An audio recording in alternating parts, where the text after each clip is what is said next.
Howdy, folks, and welcome to episode 227. All the chat, all the time.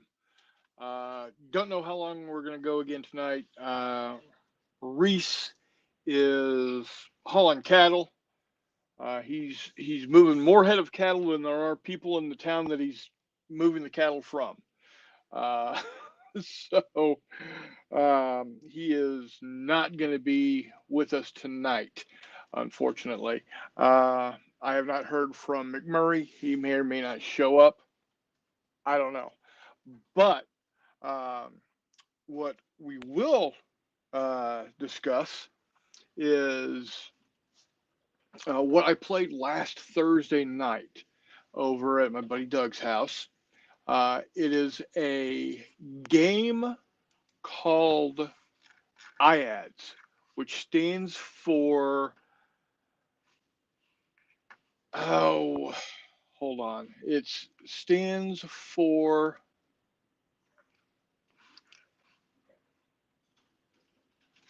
Integrated Air Defense System. It's a cool little game that I've got some photos for, and let me bring those up. Before I do that, though, let me take a quick second to look at what everything is going into the text over here. Chris Long came in at about an hour ago, said, "Hey ho," and then he said, "Oh my God, I beat Charles here." Telemachus, six gamers walk into a hobby store, five spend 3 hours arguing over which shade of mud brown looks more realistic.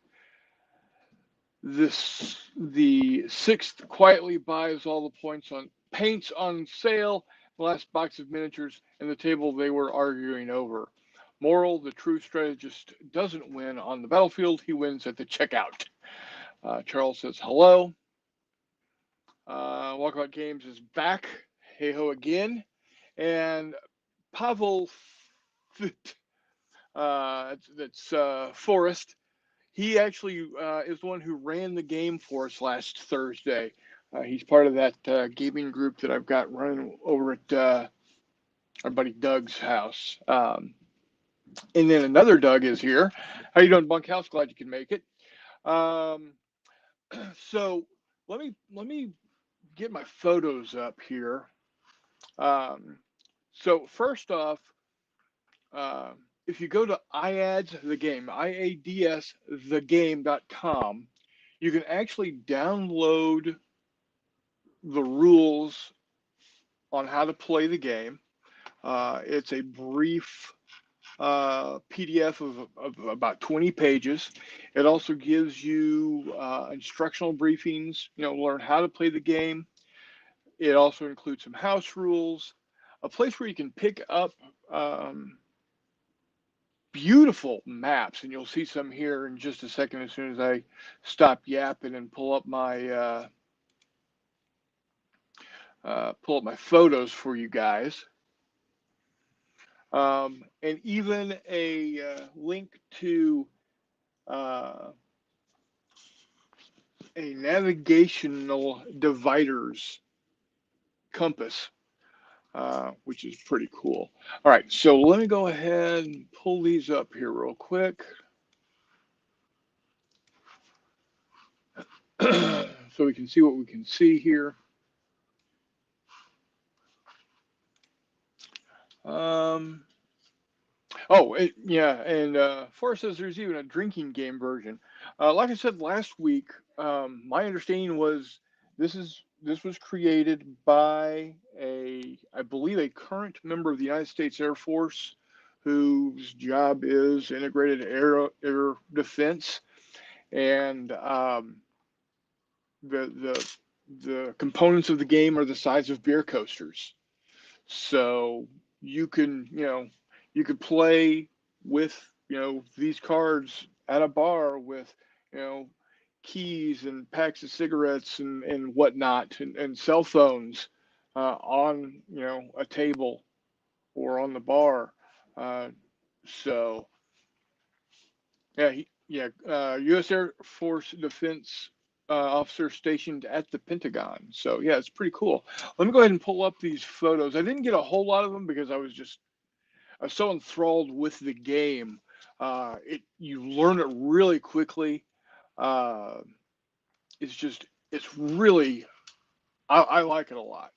Um, I'm gonna go ahead and jump in here, and as you can see, um, Forrest brought this navigational chart of it's a 1 to 1 million of northern Russia.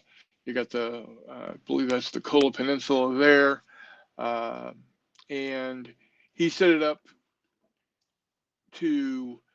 Um, we had 6 players, 3 players to a side. This scenario that he created for us was the Chinese had landed on in the eastern part of Russia, and then the Russians were looking to uh, push them back. And the what you've got here, and let me see if I can zoom in a little. So each one of these discs is an asset, whether it's an aircraft, a missile system. They even have they've got uh, ships, uh, aircraft carriers, destroyers, um, etc., and headquarters.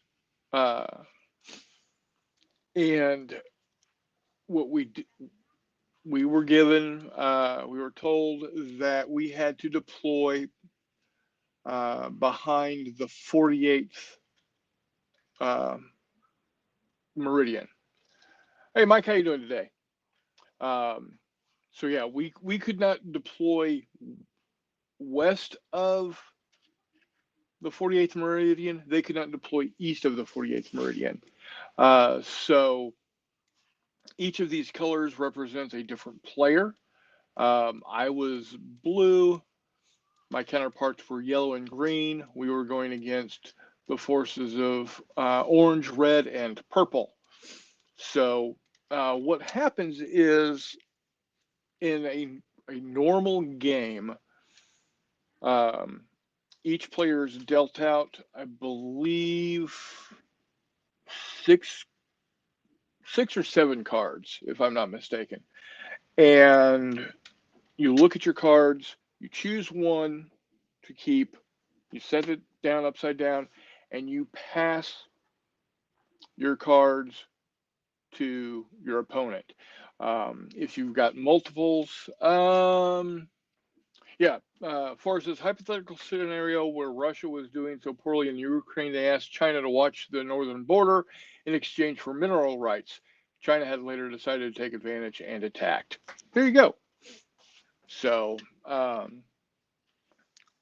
we, if you've got multiple players, you would just pass your cards to the.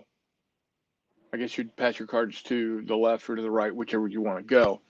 Then when you get the new set of cards, you pick one of the cards, you set it down upside down, like you're seeing here in the photo, and you pass until all the cards are set. Um, and those are your assets that you work with. Now, Forrest decided to uh, do a pre-selection of the cards for us. So it was, we had, hey Reese, how you doing? Drive safe, buddy. Um, so the cards that were handed to us were the assets that we had going into the game. If I remember correctly, I had an HQ, a stealth bomber, a fighter, air superiority fighter. Uh, yeah, absolutely. The preset units definitely made it easier to teach. I had anti-missile system, or anti-air and anti-missile system, a destroyer, and an AWACS. So I had six assets. Um, and you deploy your uh, you deploy your hold on here.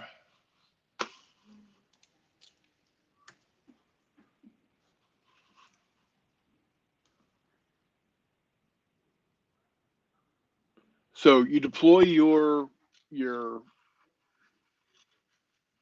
assets, and oh, okay, outstanding, Forrest. That's good to know. He said he decided on the preset units literally 10 minutes before we showed up. So yeah, it's a it's a great game. It's really simple. I'm gonna go ahead and show y'all some other photos here. Um,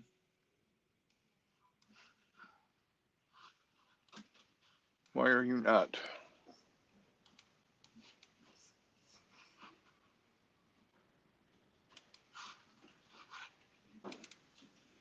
Okay, so that is the size of a beer coaster. The blue block lets everybody know that that is my asset, and this is you don't turn the card over to display what's there until it has been discovered. I'm going to turn this off here for a second.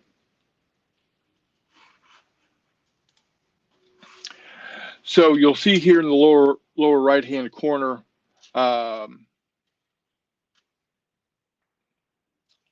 the map is it's a like a it's not cloth. It's kind of like a oh, Forrest will pop in and tell us what it is real quick. But it's like a mylar almost, a thick mylar, I guess. Um,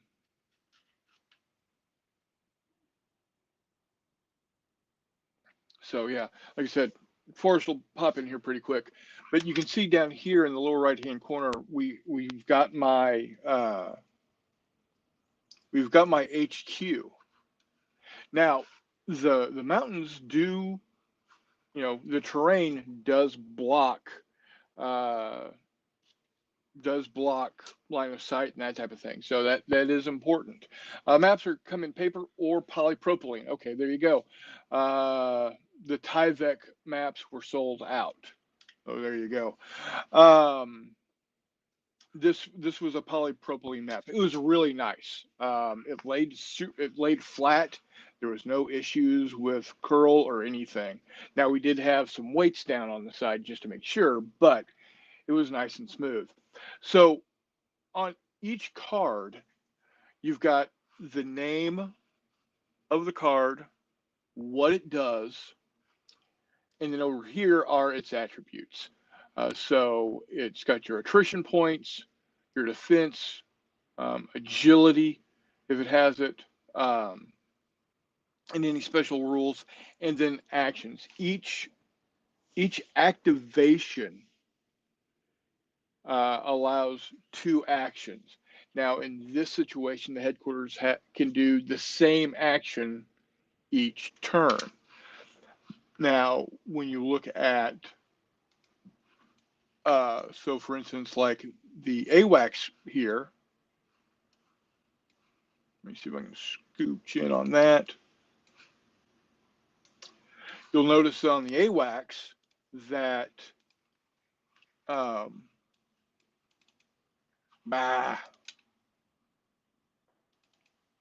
you can only do it can't do the same thing both actions.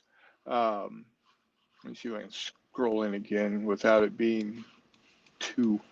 And so you can either fly or do a C2 action.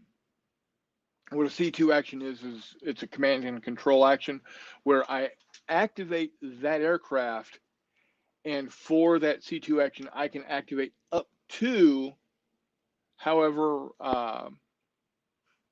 whatever its multiplier is, and in this case, it was a 5. So I could activate that aircraft and then activate any 5 of my air assets, whether they're my assets or my allies. So the other 2 players that were on my team uh,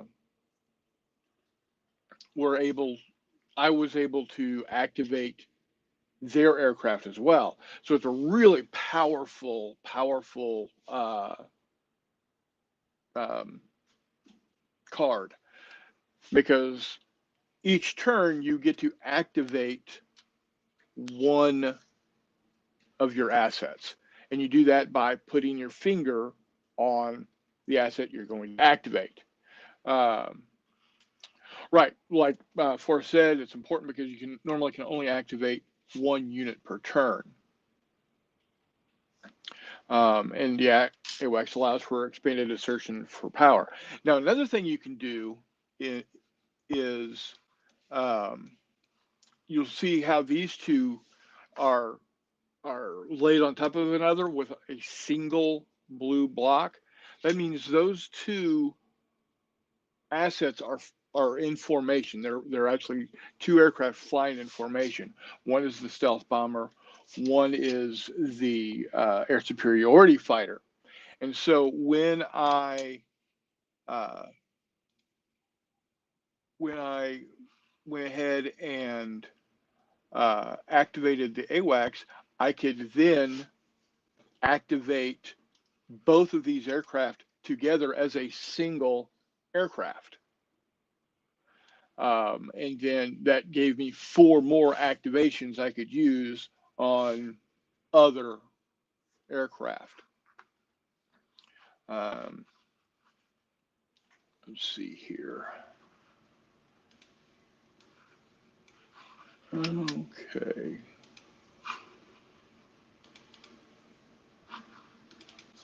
Here's another a clearer photo of what the asset cards look like. Go ahead and zoom in on them here. Woo, too much.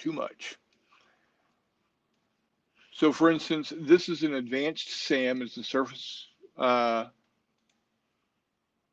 a modern SAM. Its attrition points are 4. What that means is that when it is destroyed, the card comes off of the table and given to the player who destroyed that asset. So, and that's your victory points. Defense is the number you have to roll more than on a number of dice. Your number of dice are based off of the types of shots that you're making. So, for instance, this advanced SAM has surface to air dice against aircraft and surface to air dice versus theater ballistic missiles. So, this if the player wanted to fire at, say, this next generation fighter, he would then fire, or actually you see right here, well,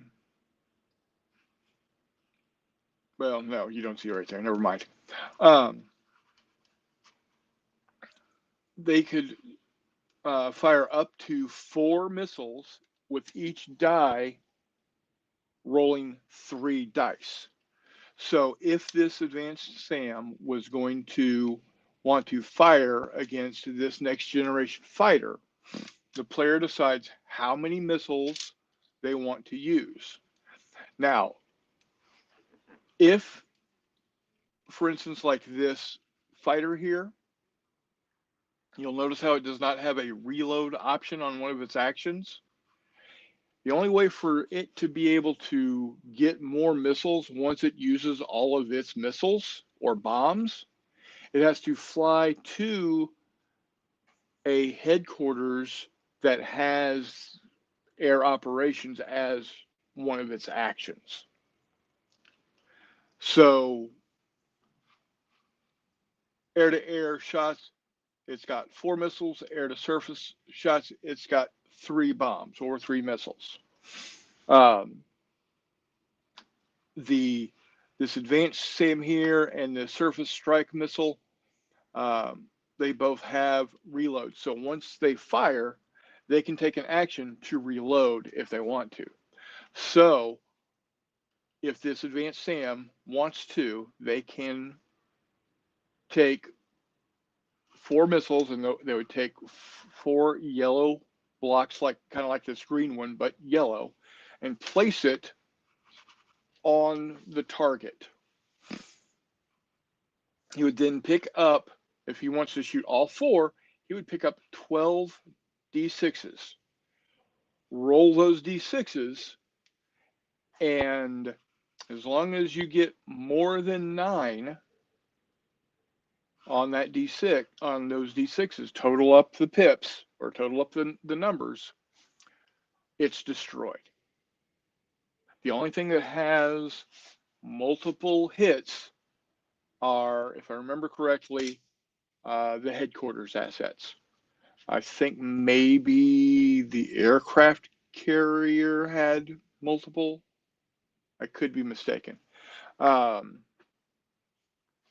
didn't have the aircraft carrier, so I didn't know one way or the other. So that's combat. Now everything is simultaneous. So if this advanced SAM fires at the next generation fighter, and the next generation fighter, and it's in the second action phase, then the fighter can shoot back. So before, so that no, even if the advanced SAM, the player with the advanced SAM rolls and destroys the next gen fighter, if it's during the same action and the next gen fighter shoots back at the advanced SAM, they both uh, they both have the chance of destroying each other. So again, that's how combat works. Now, range is how far it can shoot, and that is 3 diameters of the asset puck, for lack of a better term, which is 3.5 inches. So 3.5 inches times 3 comes out to be 10.5 inches. So from center of card to center of card, if it's within 10.5 inches, that SAM can fire on that next gen fighter. This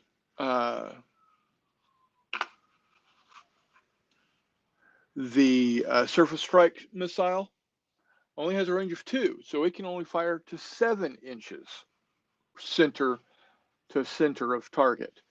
And you can see that it's an SS, so it's only against surface units. So the surface strike missile couldn't fire at a next gen fighter, but it can fire at the advanced SAM.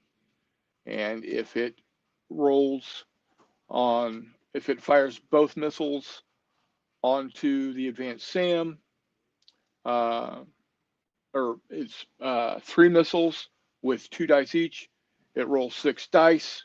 If it gets more than 9, then it destroys that advanced SAM. Speed is, again, how far it can go.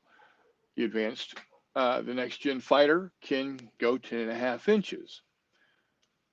This land vehicle can only move a half of a diameter, so that's what, 1 3/4 inches.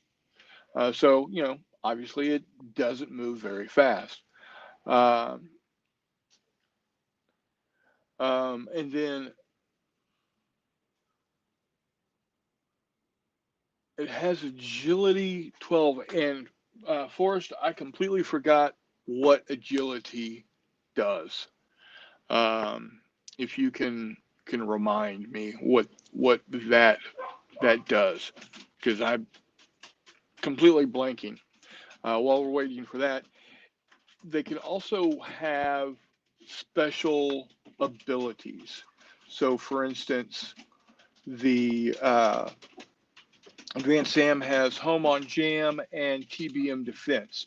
So, those are special rules that you can look up in the book, the rule book. So, that's the layout of the cards. So the cube tells you uh, who owns the asset, and then the rectangles, the rectangular boxes are uh, designating the missiles or bombs or the that. Okay, here is the all important information. This is um, who you can contact the team directly. So okay. Forces agility is used if people are being slow in moving. Anyone can yell agility during an action phase. Then units who haven't moved in order with lowest agility first helps with slow play. Right, exactly. Yeah, uh, it's it's allows for snooze you lose type of a situation. Think long, think wrong. It's a very fast game. Uh, with our 6 players, with most of us never playing the game before, or maybe having one game under our belts, we had the game from getting the game briefing to figuring out, hey, we're all, the the Russians won was like maybe an hour, maybe. Um, and then with 2 players, it's real quick. It's like 20, 25 minutes maybe. Um, so it's really a good fun game that I really enjoy. It's quite nice.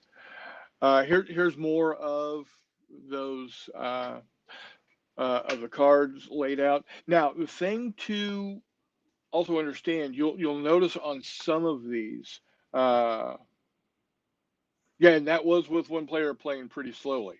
One of the things to note that you cannot fire on a target until it has been detected.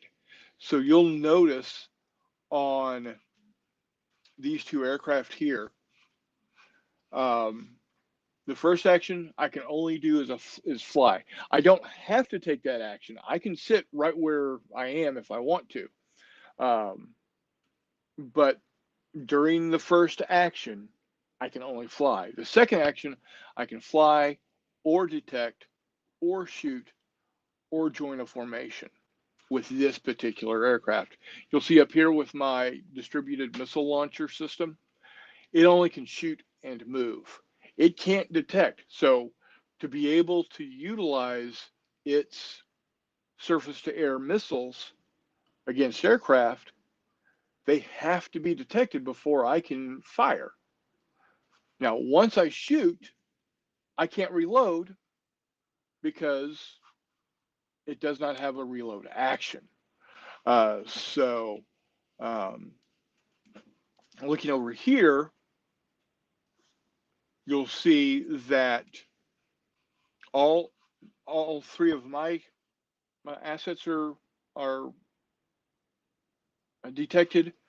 These 3 assets are also detected.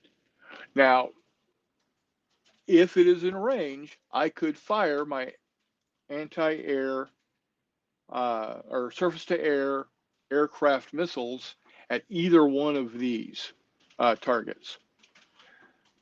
And then I believe it's got a surface to ground also, surface to surface, which would then allow me to fire here as well.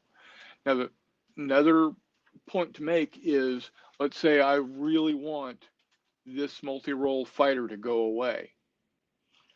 I can launch missiles from both assets, both the Ultra distributed missile launcher and the air superiority fighter, and however many total weapons are being delivered is the total number of dice being rolled at one time. So it's not, oh, I roll for this one and then I roll for this one. No, I roll for all of them together.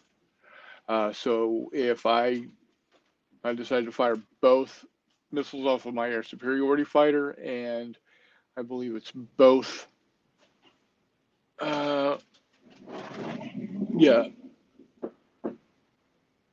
three, it looks like three missiles. So if I decide to fire 5 missiles and each one is 2.2 dice each, I'm picking up 10 dice and rolling it against that multi-role fighter. And if the number on all the dice added up is greater than the defense, then that aircraft is blown up and I get the card.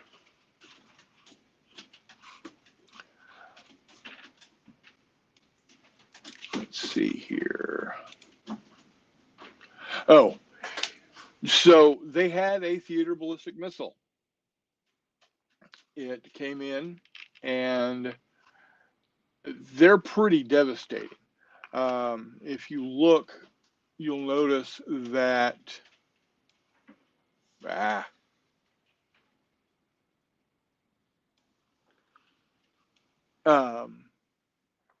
they launch in the first action, they impact on the second action.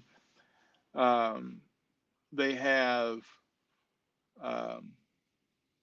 one shot with 2 dice, but it's 2d6 plus a d12. So that 2d6 plus the d12 has to beat my defense of 10. Now, it did get me, but I've got 3 points of 3 points of hits worth, and I believe that's the hardened facility special rule there. Oh yeah, and if they miss on the first shot, they can roll again on the second shot. That's what the 2 dice are here. It's a single missile using 2 dice. So, I did get hit with it. Now, I did have the, come on.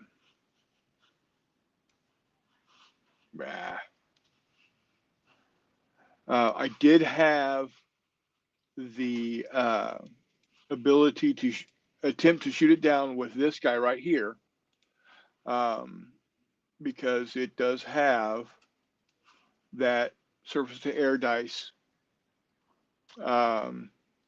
against theater ballistic missiles. It's a single shot using 2 dice. And I missed. I needed a 6 and I rolled a 3. So, whatever. Yeah, and the reason why you can miss with the first shot on the TBM is, if you miss with the first shot, you get to roll a reroll, is because it's a multiple launch reentry system, MLRS, or a MIRV, multiple launch reentry vehicle. So I mean, the guy who put this together knows his business. It's quite good. Um, and then this is basically how we ended the game. Now, I hadn't been detected and I had not used uh, the AWACS to detect with anything for a couple of rounds, so it went back to becoming undetected. Um, so as long as you're not doing something offensively, either actually firing or detecting on an enemy asset, and you are not detected yourself by the enemy, that asset can go back to being hidden. So really everybody knows what it is. It's just they have to detect it before it can be shot at. Um, yeah. Um, Forrest also brings up an important thing to note is that if a unit is fired at, they can do defensive fire back in a snapshot, but it's done as a one less die per missile. So that's why, although my single shot at the the ballistic missile was marked as a two die shot, because I did it as a snap uh, missile or a snapshot defensive. Um, it came back as I could only roll a single die, and I needed a 6 to do it, and I rolled a 3. So yeah, not a good deal. Not a good deal for me. Oh, and that's the jack o' lantern my son carved. If anybody knows the significance of um, that particular carving, let me know. Um, and yeah, they can only shoot back if they have the correct type of weapon to do so and haven't uh, bingoed out. Uh, yes, that's one to a million tactical paladage chart. If by tactical you mean I'm looking at the entire theater. How you doing, Jay? Glad you could hop on. Um, the base game is $35, and that gets you um, that gets you some dice, that gets you a certain amount of cards, that gets you uh, the little wood tokens. I don't know off the top of my brain how many that is. Uh, but it's enough to play the game. And then they've got expansion sets. They've got um, the advanced capabilities that gets you, looks like 24 more assets to go with that. Um, that gives you um, additional dice. It gets you additional team markers. So it's a good little game, and that one's, the expansion set is actually more expensive at $45. So, but it all in all, it's a good little game. Um, and then it looks like there's also booster packs that can be purchased. Um,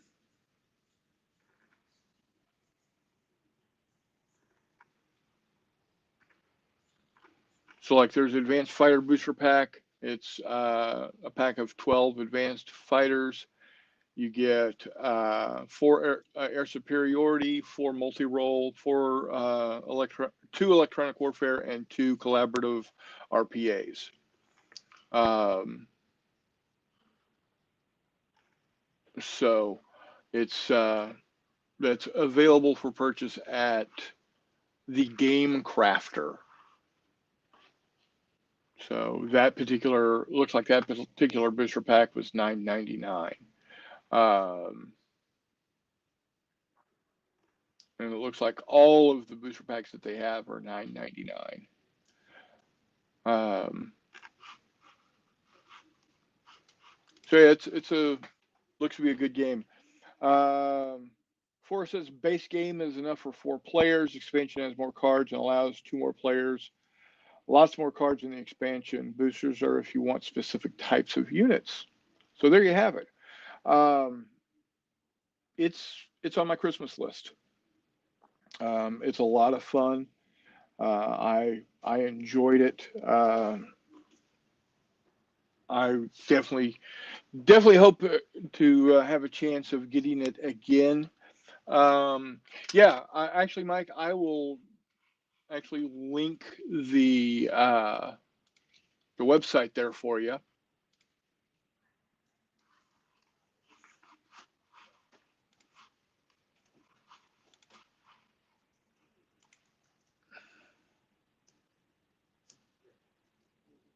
Hopefully, I'll see that link. If not, it is IADS,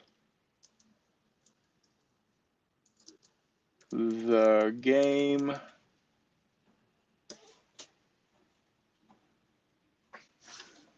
There you have it. Um, it is it's a quick little game that has a lot of potential of being more than just the game. I could easily see this being something that you could run campaigns with. Um, I can see where um, it can be a great starter game for a game night. You got a game night set for 7 o'clock, and you got people showing up about 6 or so. Break this, break out the game, and you don't have to have the fancy map. Like I said, you could just have uh, keys and cell phones and uh, Coke bottles being your terrain.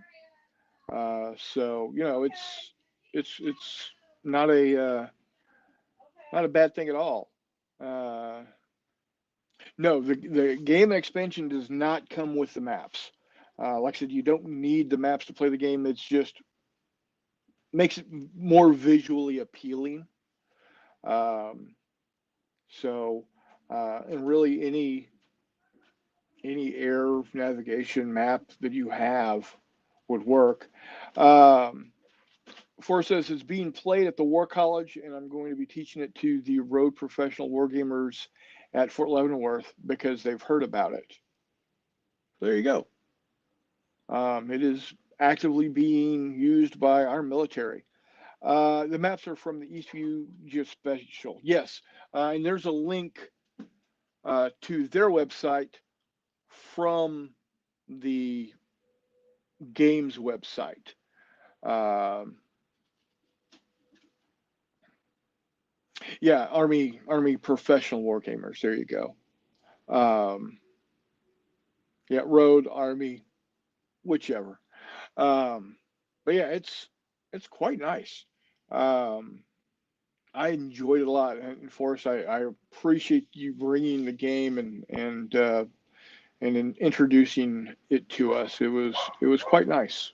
It was a lot of fun. Um, what is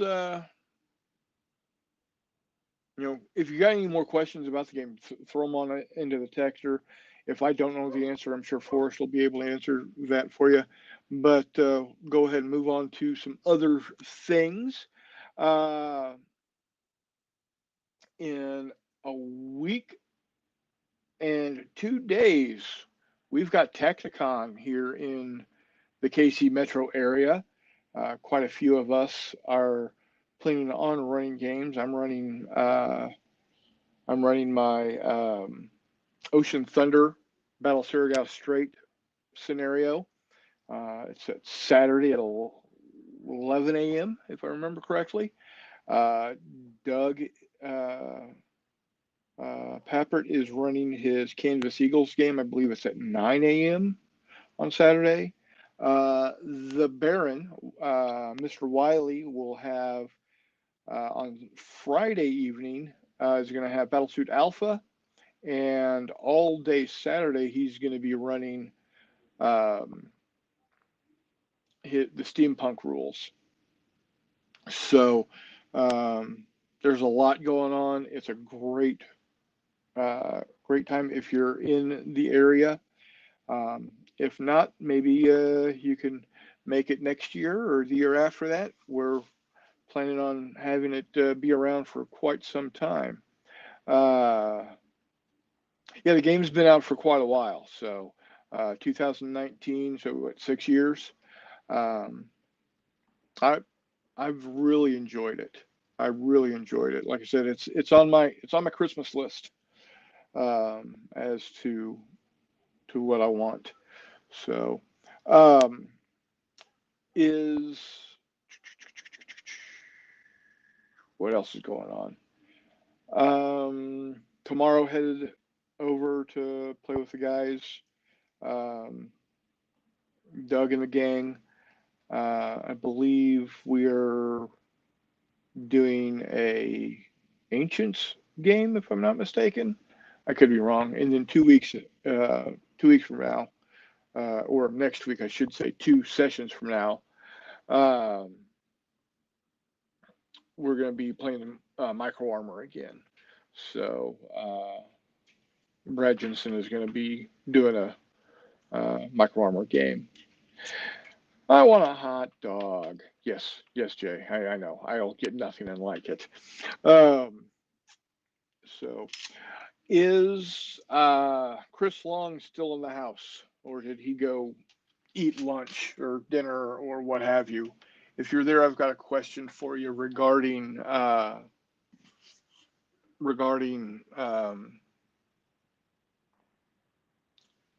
way to possibly beef up some some STLs that I have dwindled down to minuscule size. So as you can see, Mr. Long, I uh, took this uh, Mark 7 Viper and made it smaller. But of course, by making it smaller, I've also made the wings very thin and flimsy. Um, what is there a good way of going in and uh, okay, take care, Charles. Thanks for dropping in, buddy. I hope you're feeling better. Is there a way to go in and like into Tier Kid and just like everything else is fine? I just want to, beef up the wings so they're not as thin and flimsy. Um, because I'm putting these in as Star Wars Armada scale.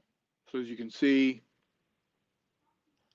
I've got this ARC 170 um, in that scale. I'm wanting to get these in the same scale. So if you've got any suggestions on how to maybe go in and just beef it up a little, I got some ideas, but on something like the Vipers, I think it's pretty easy. Um, on these guys, it might be uh, a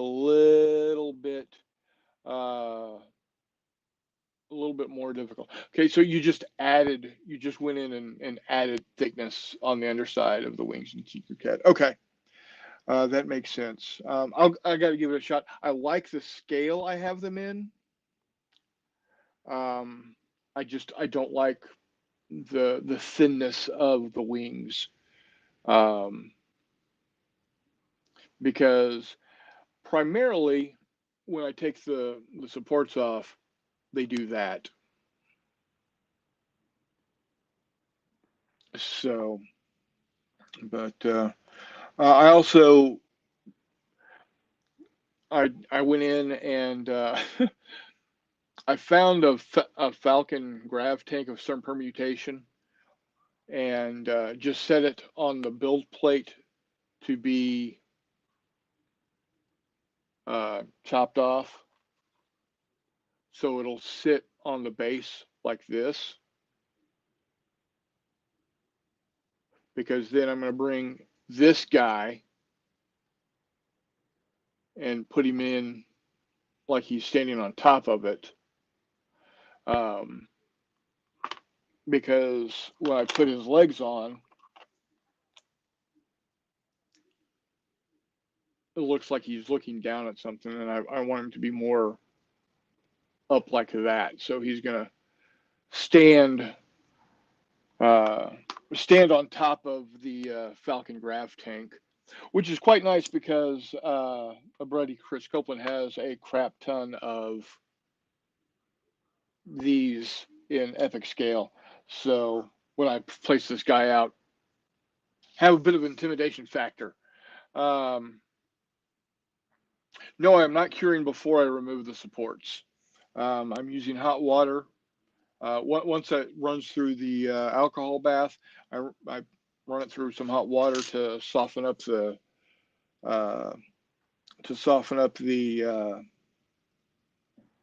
uh, the supports, and gingerly pulling them off. But being that they are so microscopically thin, they are just snapping off. Um, okay, Walkabout says, I used sketch tools to draw wings, then made them thickness I needed, then added them. Oh, okay, outstanding. Thank you. I'll give that a wing ding dazzle and see how it goes. So use cutters. Well, again, when they're this small, it's hard to get the cutters in there. So um,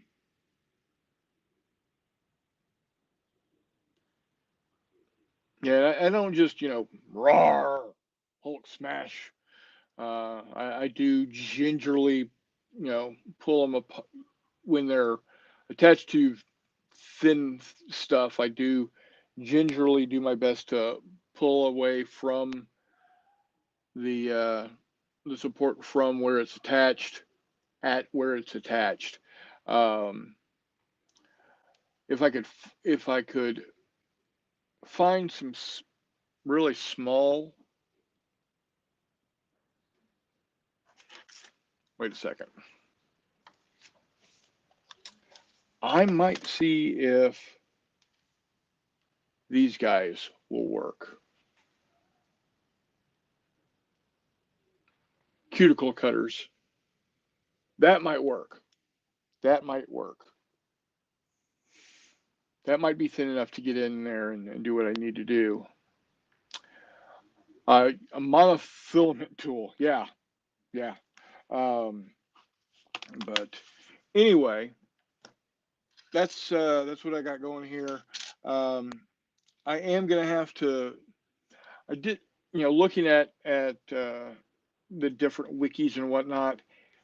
It says that everything I've seen that says the Heavy Raider is 33 feet long, and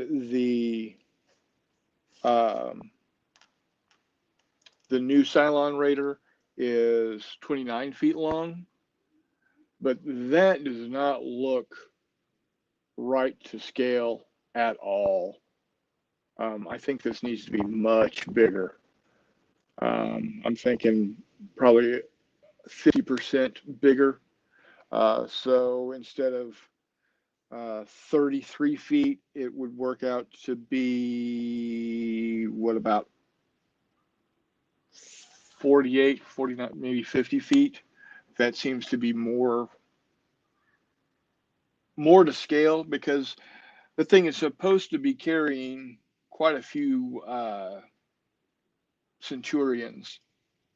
So I would definitely, I think I'm definitely going to beef it up.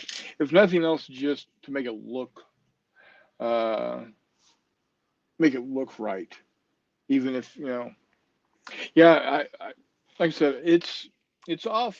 It's the size is based off of what I saw on multiple wikis, but I think that's wrong. Um, what I might do is find my Battlestar Galactica um, miniatures that are the Star Wars X-wing scale, like 1/270th or something, and see how those match up. Because I've got the Heavy Raider and a Cylon. So, but the Cylon turned out pretty good. I think the Cylon turned out good. Um, the one I found here actually, for whatever reason, came in two pieces. So it came in two pieces, but but it was two pieces on a single file. So I couldn't just take it into the slicer and put the put the two parts together and group them there. I actually had to go into Tinkercad and put two iterations of this into Tinkercad and remove the top from one of them and the bottom from the other, so I would have one top, one bottom, and then splice them together. Um, yeah, I think it looks pretty decent. Again, it looks I don't know, it looks maybe it's the right scale. Again, yeah, I guess that's about right. Yeah, that's about right. So I've got Mark sevens and I've got Mark twos, and these things are tiny. I've got them figured to be about 1/490th. Yeah, 1/490th scale, based off of what I've seen in what I saw in on the wikis. Um, so yeah, the Mark One Viper is 31 feet, the Mark Two Viper is 27 feet, the Mark Seven Viper is 32 feet, and the basic Raptor is 30 feet. So yeah, we'll see. We'll see. Um, but yeah, it's a lot of fun. Worked on that for a while. Um, didn't take hardly any time at all to print them. I think it was like 24 minutes to print them. So I will be able to get a slew of them printed in no time at all because they don't take a whole lot of space on the build plate. So anywho, well, since I am flying solo tonight because, like I said, Reese is out there trucking cows from Kansas, and McMurray, I did finally hear from him. He is out and about keeping. It looks like he's out and about keeping the county of St. Louis safe. So uh, he won't be hopping on. Uh, but I think I'm going to go ahead and wrap it up for the evening. Next week, um, just going to be talking about Texicon again. If there's anything that y'all want to talk about, let me know. I'm more than willing to you know, put on, talk about more stuff that y'all want to hear about. I can talk about just about anything.